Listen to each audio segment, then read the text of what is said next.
사랑하는 이곳시교회 성도 여러분, 한 주간도 평안히 잘 지내셨나요?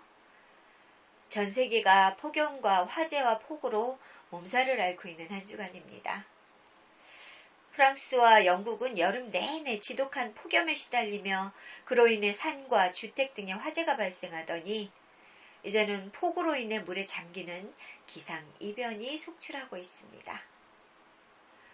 우리나라도 예외는 아닌 것 같습니다. 유독 중부지방에 비구름대가 자주 출몰하여 말씀을 준비하는 오늘도 역시 장대비가 쏟아지고 있습니다. 문제는 이 좁은 땅을 가진 나라에서 중부지방은 홍수로 인해서 많은 피해가 일어났고 남쪽 지방은 불볕에 이어진 가뭄으로 호수가 말라 농업용수조차 구할 수 없는 상황이라는 것입니다.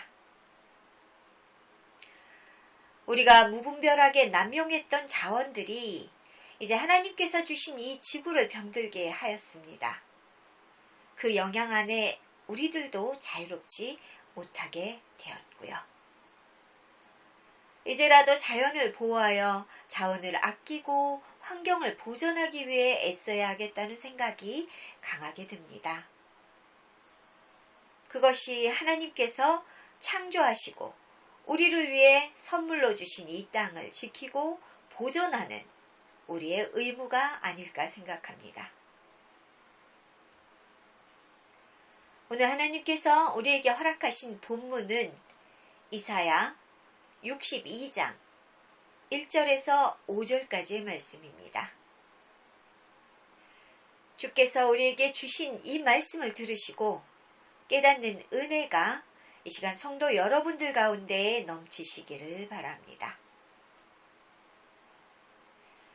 우리가 믿는 기독교는 믿음이라는 것을 근간으로 하고 있습니다. 그것은 일상의 현실과 세상을 살아가면서 현실에 그저 안주하거나 휘둘리지 않는 힘을 주며 세상의 혼돈과 죄악과는 다른 삶의 길을 대안적으로 제시해 줍니다. 오늘 본문은 우리가 일상과 현실로 가득한 세상에서 다른 삶을 산다는 것, 또 그 길을 간다는 것이 무엇인지를 우리에게 설명해 주는 말씀입니다. 이사야서는 각기 다른 시대적 배경과 저자를 기준으로 제1서, 2서, 3서로 나뉘는데요. 오늘 본문 62장은 그 중에 제3 이사야서로 분류되어 있습니다. 특별히 제3 이사야서의 핵심이라고 불리는 60장에서 62장까지는 이사야서 전체를 총괄하는 중심 주제인 구원의 선포를 그 주된 내용으로 합니다.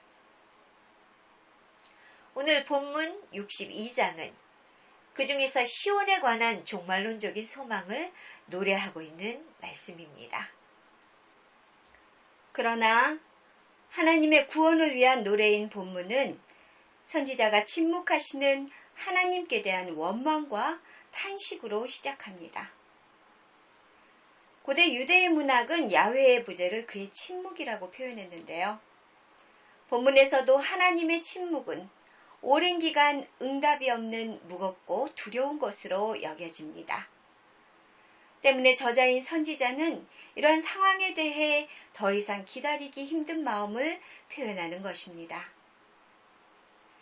선지자가 원망과 탄식을 이처럼 하나님께 드릴 수밖에 없는 이유가 분명히 있습니다. 학자들에 의하면 제3 이사야서가 작성된 시기는 주전 8세기경으로 이스라엘의 죄악으로 인해 하나님께 진노하심을 받아 그들이 바벨론의 포로가 되어 이스라엘의 후손까지도 대대로 고통받고 있던 시기로 말합니다. 그 말은 곧 이스라엘이 포로로 잡혀온 지 오랜 기간이 흘렀고 이스라엘의 회복과 구원을 위해 이 선지자는 하나님 앞에 오랜 동안 눈물의 기도를 했다는 말이기도 합니다. 그럼에도 이스라엘의 야훼 하나님은 이스라엘의 눈물을 돌아보지 않는 것만 같은 침묵으로 일관하고 계십니다. 아무리 기도하고 간구해도 하나님은 우리를 돌아보지 않으실 것 같은 두려운 마음이 선지자의 마음일 것입니다. 기도 응답을 5만 번이나 받았다고 알려진 그 아들의 아버지 조지 뮬러를 잘 아실 것입니다. 아시는 것처럼 그는 수많은 기도의 응답을 받았습니다. 그런 그가 자기 인생에서 가장 많은 시간과 노력을 들여 하나님께 올린 기도 제목이 있습니다. 그것은 어렸을 때부터 함께 삶을 나누었던 5명의 중마고우들의 구원 문제를 위한 기도였습니다. 조지 뮬러는 5명의 친구를 위해서 오랜 동안 지속적으로 기도를 했습니다. 그리고 기도의 응답을 받아서인지 언제부터인가 한 사람 두 사람 친구들은 예수님을 믿기 시작했습니다. 그런데 그 중에 끝까지 예수님을 믿지 못하겠다는 친구가 2사람이 있었습니다. 조지 뮬러는 이 2 친구를 위해서 얼마나 열심히 기도했는지 모릅니다. 무려 52년간 2 친구의 구원을 위해서 날마다 무릎 꿇고 간구했던 겁니다. 그래도 그들은 예수님을 여전히 거절하고 있었습니다. 세월이 흘러 조지 뮬러는 나이가 들고 병석에 눕게 되었습니다. 그리고 그는 자기 인생의 마지막 날이 가까워졌다는 것을 느끼게 됩니다. 그는 교회 당직자들을 불러 간절하게 부탁을 합니다. 내가 오늘 사랑하는 우리 교회에서 마지막으로 말씀을 전할 수 있도록 해주십시오. 그는 마지막으로 남은 온 힘을 다해 간절한 마음으로 하나님의 말씀을 강단에서 선포했습니다. 그렇게 그가 마지막 설교를 전하던 그날, 믿지 않던 그의 2 친구 중 한 명이 그를 보기 위해 그곳에 참석했다가 조지 뮬러 목사의 설교를 통해 회개하고 예수를 믿게 되었습니다. 그러나 결국 나머지 한 친구는 끝까지 예수님을 믿지 않았습니다. 얼마 후 조지 뮬러가 세상을 떠났습니다. 그때까지 예수를 거부하던 그 친구가 조지 뮬러의 사망 소식을 전해 듣게 되었죠. 그의 장례식 자리에서 그는 조지 뮬러가 자기를 위해서 52년간이나 전심으로 기도했다는 이야기를 전해 듣게 됩니다. 그는 조지 뮬러의 장례식이 있던 그날 그곳에서 눈물을 흘리며 예수님을 인정하고 영접하게 되었습니다. 예수님을 영접한 그 친구가 영국 온 지방을 순회하면서 이런 간증을 했다고 합니다. 생전에 하나님 앞에 올린 조지 뮬러 목사의 기도는 하나도 남김없이 응답되었습니다. 그리고 저는 그가 52년을 걸쳐 기도했던 그의 최후의 응답입니다. 하나님께 기도하기를 주저하지 마십시오. 기도는 언젠가 반드시 응답될 것입니다. 오늘 저자인 선지자 역시 이스라엘의 구원과 회복을 위해 오랜 동안 기도하며 하나님의 구원의 응답을 간절하게 기다리고 있습니다. 그렇게 오랜 동안 하나님께 간구하던 선지자에게 그러나 하나님은 여전히 침묵하셨습니다. 그리고 그런 침묵에도 불구하고 본문 1절에 그에게 놀라운 변화가 나타나기 시작합니다. 나는 시온의 의가 빛같이 예루살렘의 구원이 횃불같이 나타나도록 시온을 위하여 잠잠하지 아니하며 예루살렘을 위하여 쉬지 아니할 것인즉 하나님께서는 그의 부재를 두려워하는 선지자와 그의 백성들을 향하여 여전히 침묵하고 계셨지만 선지자는 그 속에서 하나님의 임재에 대한 놀라운 확신이 들기 시작했습니다. 그의 이러한 확신은 이스라엘의 하나님 야훼에 대한 흔들림 없는 믿음을 근거로 합니다. 비록 여전히 자신과 백성들에게 침묵하시는 하나님이시지만 그는 자신이 믿고 의지하는 이스라엘의 하나님 야훼가 그 백성을 버리지 않으실 것과 여전히 지극한 사랑으로 지켜보고 계심을 확신했습니다. 무엇이 눈에 보이거나 하나님께서 주신 음성을 통해 확신을 가진 것이 아닙니다. 그는 오래전부터 자기 백성을 사랑하시는 긍휼의 하나님이심을 깨닫기 시작했고 그가 자기 백성을 반드시 구원하실 것을 확신합니다. 그래서 그는 거룩하신 하나님의 침묵을 깨고 자기 백성을 향하여 구원과 회복을 허락하실 것을 확신하기 시작합니다. 그리고 하나님의 구원이 그 백성 가운데 임하였음을 믿음으로 담대히 선포하기 시작합니다. 하나님의 임재하심, 곧 말씀하심은 그의 오랜 부재와 침묵 가운데 서서히 드러나고 있었습니다. 그의 부재와 침묵을 통해 이스라엘과 선지자는 하나님 앞에 이스라엘의 회복과 구원을 갈망하게 되었고 그 침묵으로 인해 그들은 하나님 앞으로 나아와 자신의 무릎을 꿇고 그분 앞에 엎드리게 되었습니다. 하나님의 침묵은 자기 백성들을 위해 이처럼 또 다른 사랑을 표현하며 그 백성에게 주실 은혜를 갈구할 수 있는 간절한 기도와 간구를 이끌어내시는 도구가 되었던 것입니다. 하나님은 이처럼 간절한 기도를 통해 역사하시는 분이라는 것을 오늘 말씀은 보여줍니다. 믿음은 이처럼 성도가 하나님의 침묵 가운데에서도 여전히 그분께서 우리와 함께 계시며 우리를 향한 가장 놀라운 구원의 계획을 실천하고 계시는 분임을 믿고 확신하는 것을 말하는 겁니다. 그 믿음을 가진 성도들을 향해 하나님께서는 나는 시온을 위하여 잠잠하지 않을 것이며 쉬지 않을 것인즉 이라 말씀하시며 자신의 구속의 사역이 언제나 진행 중이심을 확신케 하여 주십니다. 하나님께서 침묵하실 때에나 혹은 말씀하실 때에나 동일하게 이 사역은 여전히 진행되고 있다는 것이지요. 성도들에게도 오늘 동일하게 하나님의 침묵이 무겁고 힘겹게 다가올 수 있습니다. 아무리 기도해도 도무지 하나님은 나를 돌아보지 않으시는 것만 같을 때가 살아가면서 참 많습니다. 그러나 오늘 이사야는 우리에게 그분의 침묵을 통해 우리가 주 앞에 나아가 믿음의 확신을 가지고 기도할 수 있게 만들어준다고 말을 합니다.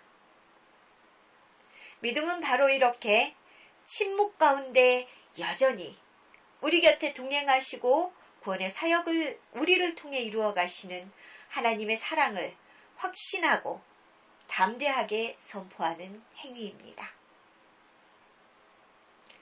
지금 성도님들을 향한 하나님의 구속과 은혜를 세상에 선포해 보십시오. 하나님의 침묵은 여전히 살아 움직이시는 그분의 놀라운 역사의 또 다른 방법이라는 것을 늘 마음에 담고 그분의 신실하심을 의지하시기 바랍니다. 하나님께서는 자신과 자신 백성을 구원하실 것이라는 확신에 찬 선지자는 이제 눈을 돌려서 예루살렘을 향해 하나님의 입장에서 그의 구원을 선포합니다. 그는 구원의 선포를 위해서 예루살렘의 회복을 상징하는 이름을 새로운 이름으로 변경함으로 새로운 소망을 예루살렘과 이스라엘에게 부여하고 있습니다.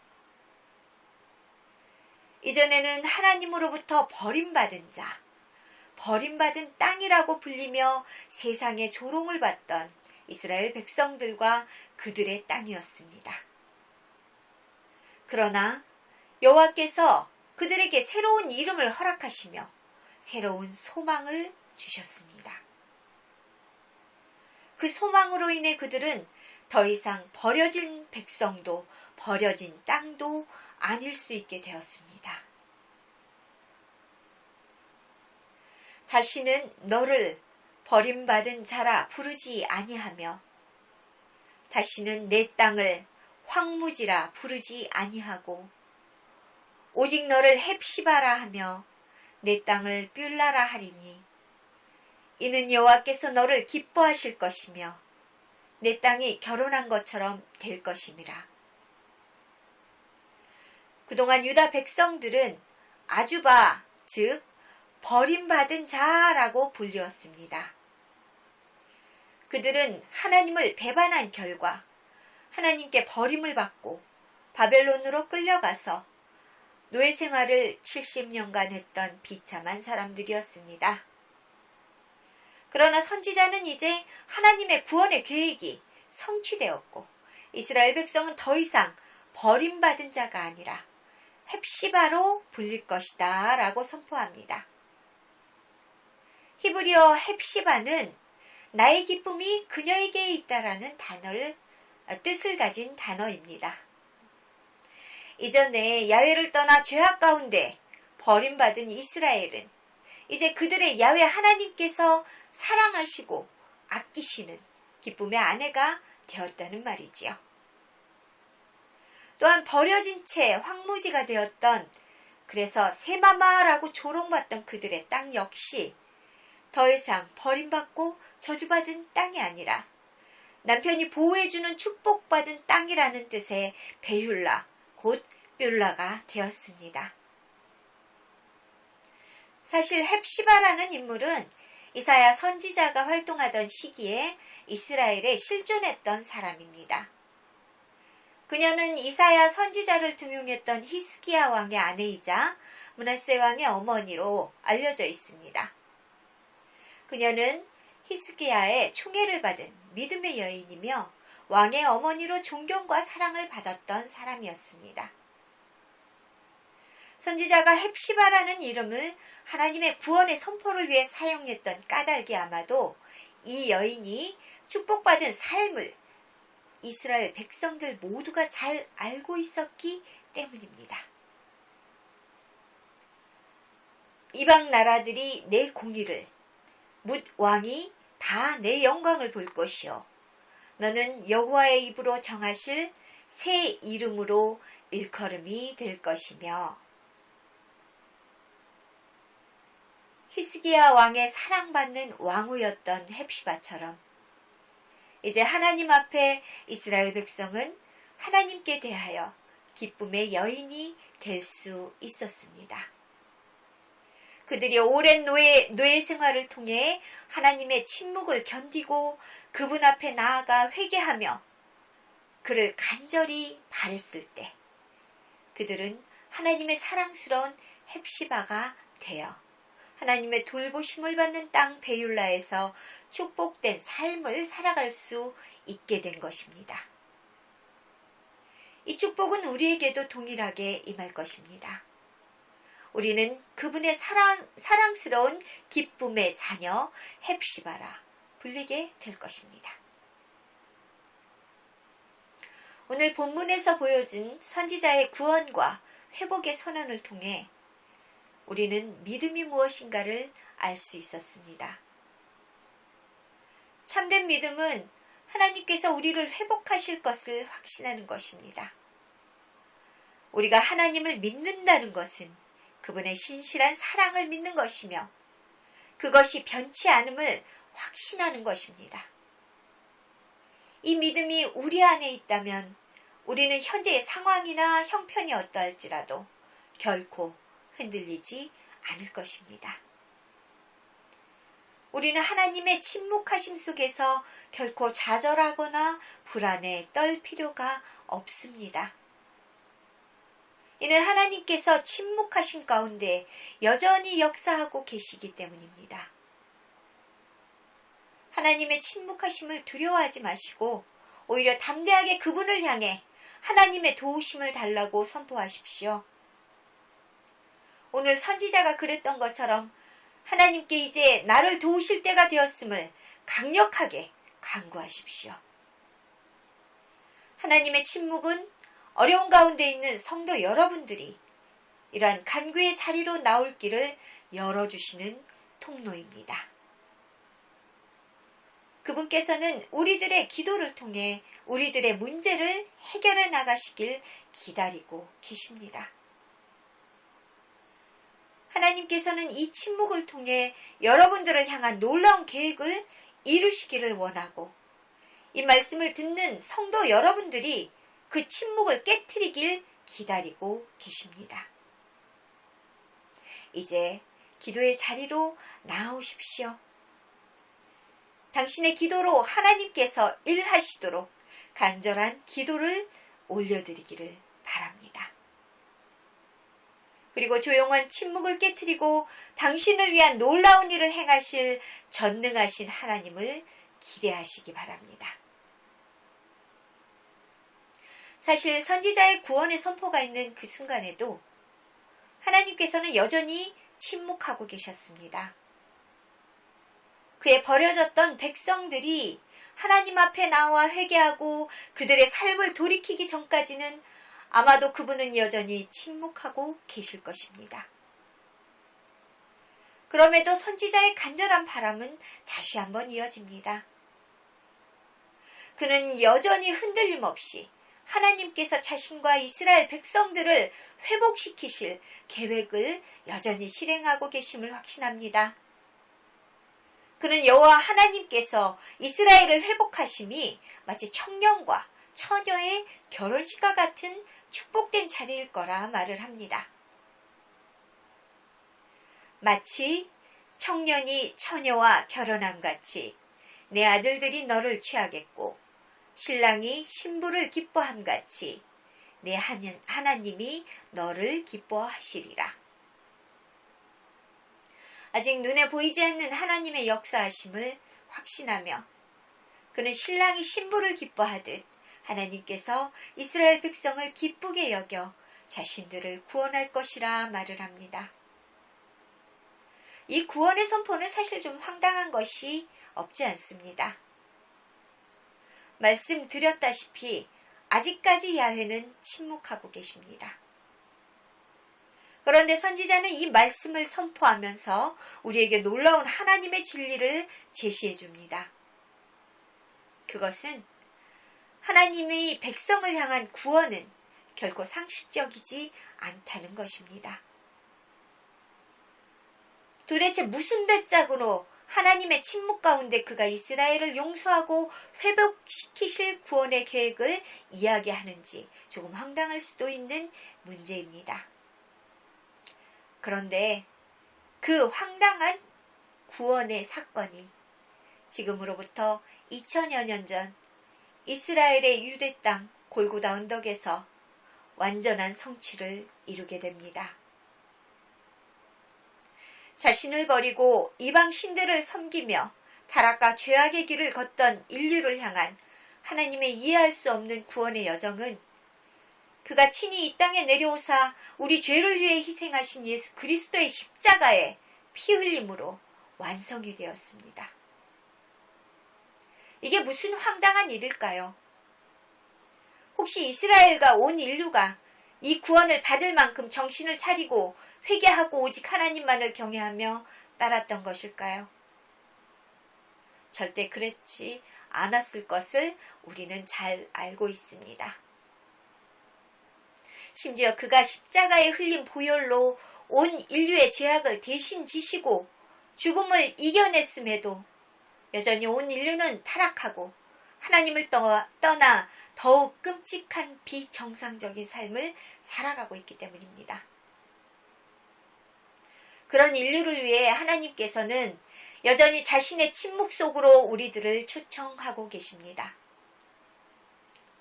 나의 사랑하는 어여쁜 신부 헵시바야, 일어나 이제 나와 함께 배율나러 가자.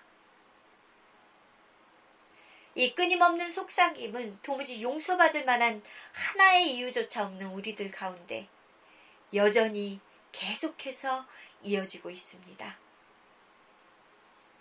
그분은 전적인 은혜를 통해 우리를 자신의 용서와 화해의 장으로 불러주시는 분이기 때문입니다.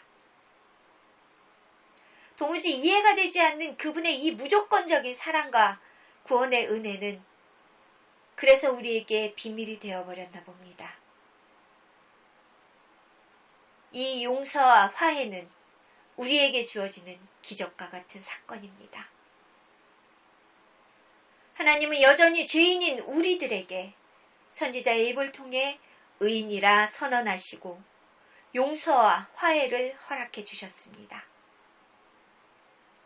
그분의 사랑은 참으로 저돌적이고 마치 혁명적인 투사같이 우리들에게 전달되었습니다.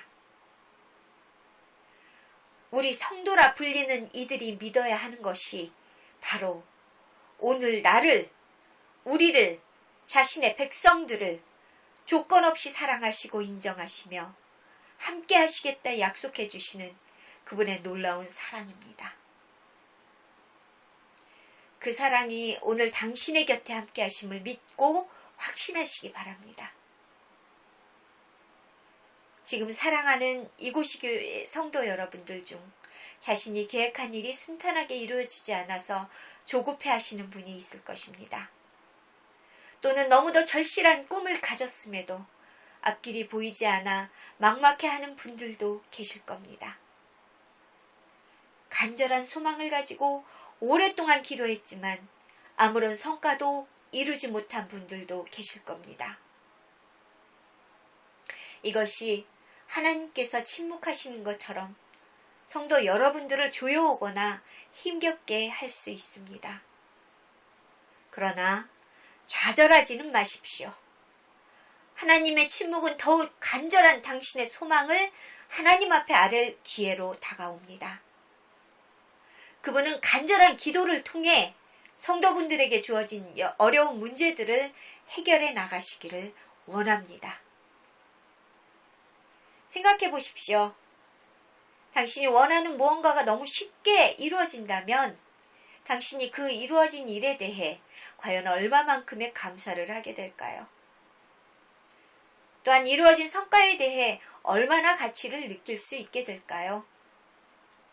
얼마나 큰 성취감을 얻을 수 있을까요? 무엇보다 당신에게 이루어진 성과나 성취를 통해 과연 하나님 앞에 영광 돌릴 생각을 할 수 있게 될까요? 아마도 그런 분들 많지 않을 것입니다. 하나님께서는 우리들이 이 땅에서와 하늘에서 얻을 소망의 성취를 통해 영광 받으심으로 우리와 함께 기뻐하시길 바라십니다. 그리고 당신의 간절한 소망이 쉽게 이루어지는 그저 그런 평범한 사건이 되길 원하지 않고 계십니다. 당신이 가진 꿈과 비전이 하나님 앞에 더욱 빛나는 소망이 되길 그분께서는 바라십니다. 그래서 하나님 앞에 간구하며 그를 의지하여 얻은 놀라운 성과들과 성취가 하나님과 함께 기뻐할 제목이 되길 바라고 계십니다. 이제 당신의 간절한 소원을 말해 보십시오. 하나님 앞에 간절한 기도로 그의 도우심과 인도하심을 간구하십시오. 당신의 소원은 하나님의 놀라운 계획과 은혜 가운데 성취될 것입니다. 하나님과 함께 기뻐한 삶의 모든 순간이 사랑하는 이곳이 교회 성도들 가운데 있기를 간절히 바라며 기도합니다.